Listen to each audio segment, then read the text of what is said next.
Hello, this is Callum with WeMTB. Today we are going to be going over my bike. At the front here we have a 29-inch wheels. This bike is a 29er.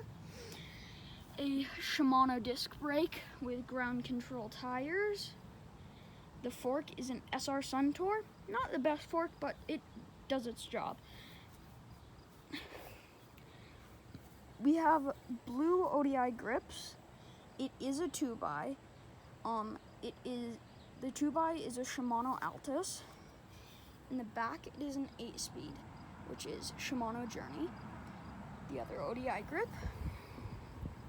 My bike is a Specialized Rockhopper.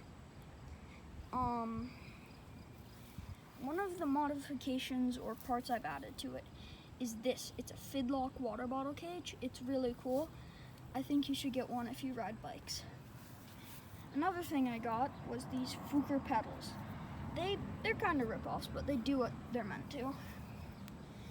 You know, in the back we just got another disc brake, cassette, derailleur, but my tire is bald. At 50 subs, we will do a tire change video. And we'll do whatever tire you guys suggest. It can be whatever. It can be goofy, but probably a mountain bike tire.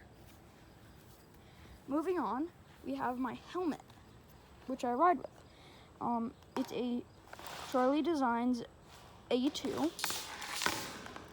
It's super cool on the inside. It has a ton of vents, and it has these ecstatic pads, which are like silver and some other things woven together, and it keeps it super cool, and I really love them. It has a MIPS brain protection system, which basically rotates in the case you get in a crash, and it kind of suspends your head, and it can basically save your life. It just has normal buckles. It's nothing special. You know, just whatever. But yeah, that's my bike. Thank you for watching. If you enjoyed, leave a like. If you're new, follow or subscribe to us. And yeah, we post weekly mountain biking content. Yeah, so subscribe.